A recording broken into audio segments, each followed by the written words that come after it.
Assim como desenvolver uma startup é um jogo de ecossistema, a gente tem várias interdependências com várias pessoas, dentro do próprio negócio, a gente também é um jogo coletivo, né? Dificilmente uma startup vai ter um solo founder.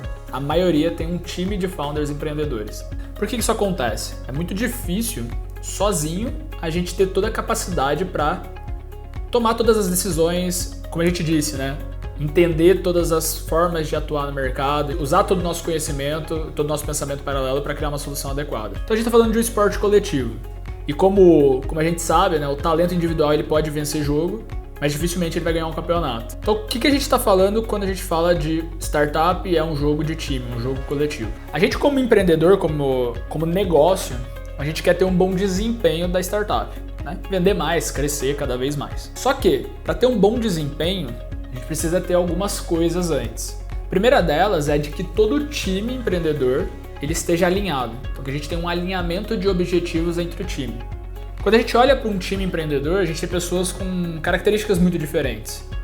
E ok, isso é super saudável. Mas é difícil essas pessoas com características diferentes terem o mesmo objetivo. Por isso que isso precisa estar muito claro quando a gente está fazendo esse jogo. Então, o alinhamento de objetivo, do que a gente quer, do que a gente espera para o negócio, qual jogo a gente quer entrar, se a gente quer que aquela startup entre num jogo de escalabilidade, ou se não, ela vai crescer organicamente e virar um estilo de vida empreendedor. Tudo isso tem que estar muito alinhado. Essa é a primeira característica que impacta diretamente o desempenho. Então, eu vou ter probabilidades maiores de ter um bom desempenho da startup. De novo, uma boa validação, entregar mais resultado para o cliente, monetizar melhor. Se eu tenho um time extremamente alinhado, com objetivos alinhados, tudo muito claro.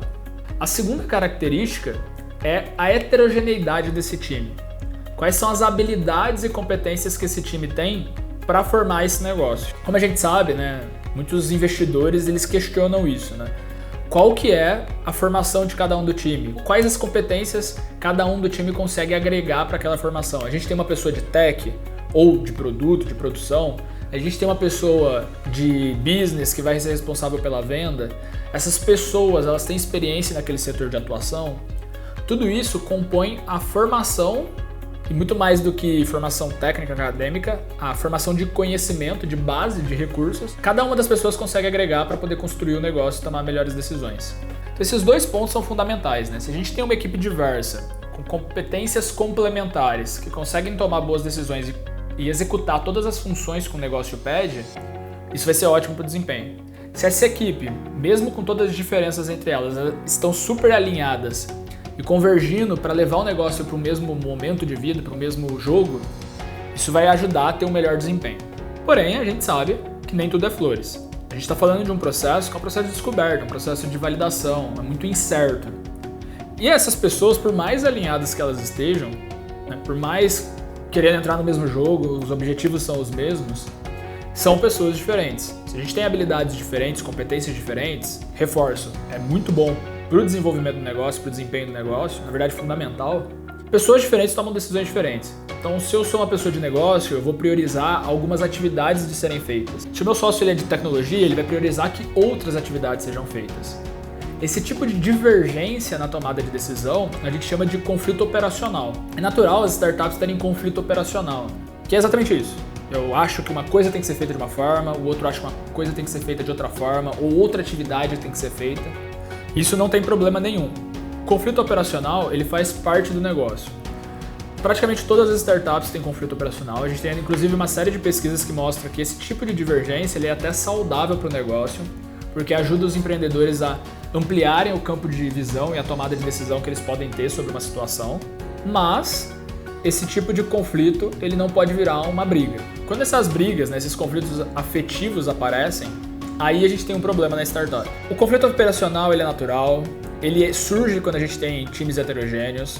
O alinhamento de objetivo ele pode ajudar a reduzir um pouco do conflito operacional, mas se a gente está tendo muito conflito operacional, muita dificuldade de tomada de decisão, isso pode escalar para o afetivo.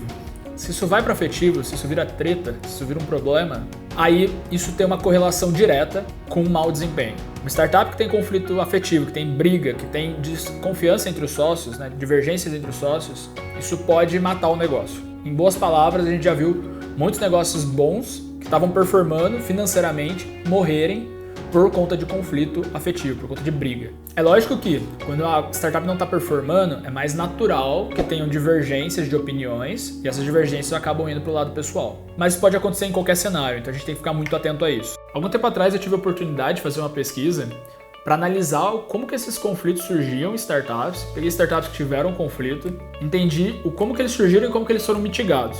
Algumas morreram, algumas resolveram o problema. E aí foi o ponto, a sacada, né? Como que elas conseguiram resolver o problema? Como que elas conseguiram mitigar isso? Elas conseguiram mitigar isso de duas formas. Basicamente, os mecanismos são feedback, mecanismo mais simples da história, né?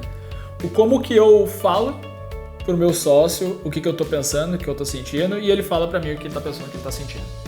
O feedback, de forma muito pragmática, nesse tipo de situação, ele tem que ser interpretado como uma informação sobre o meu trabalho e não sobre a minha pessoa. Quando eu consigo levar um feedback do meu sócio para uma percepção de que ele está tentando melhorar o meu trabalho que eu executei, normalmente isso faz com que eu não leve o conflito que está acontecendo dia a dia, né, o operacional, para o lado afetivo, porque eu sei que ele está tentando melhorar o meu trabalho. Se eu interpreto esse feedback como um ataque à minha pessoa, ele está falando que eu não sei fazer aquilo, ou que eu faço mal aquilo, que eu não tenho capacidade, se eu interpreto dessa forma, eu vou interpretar que essa divergência de atividades ela é um ataque à minha pessoa e eu vou levar isso pro lado afetivo. E aí vai virar um conflito afetivo. Então essa troca, essa forma de dar feedback e receber feedback é fundamental de ser trabalhada durante a construção da sociedade e da startup. Isso vai ser tão fundamental para a tomada de decisão quanto para evitar que essas decisões virem conflitos afetivos, que são os críticos, como a gente disse. O segundo ponto é a questão da confiança. A gente falou de alinhamento e tudo mais, mas a confiança entre os sócios ela é um pouco mais profunda que isso.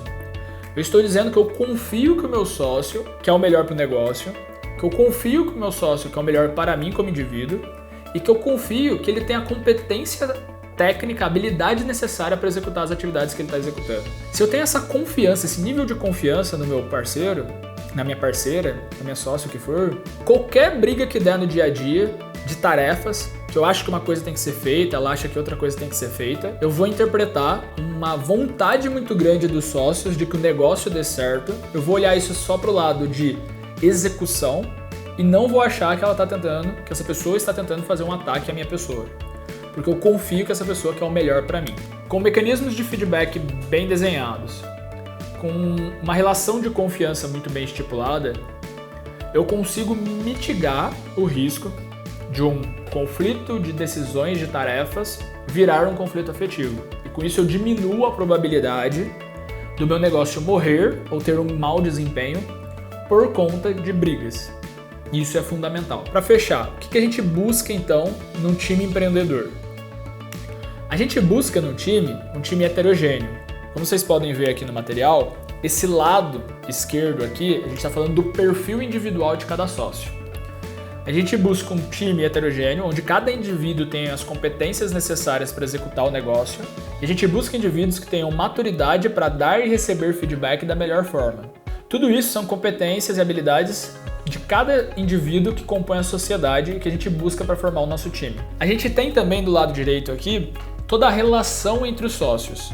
Então a gente entende que os sócios precisam ter um alinhamento de objetivo em relação ao propósito do negócio, ao propósito de cada um como indivíduo e o futuro que o negócio vai buscar, né? O tipo de jogo que a gente está entrando, um jogo de escala, um jogo de crescimento orgânico, o que é, e uma relação de confiança entre esses sócios, tanto na índole do sócio em relação aos demais, quanto na capacidade dele de executar o que ele precisa executar para o negócio performar bem. Juntando esses perfis individuais adequados com essa relação entre as pessoas, a gente tem uma equipe que tem uma maior probabilidade de performar, de ter um negócio de alto desempenho, que vai saber lidar com os conflitos, com os problemas do dia a dia, vai passar por esses problemas de uma melhor forma e vai se apoiar e se sustentar na criação de um produto que é totalmente novo, de um negócio que é totalmente novo para o mercado.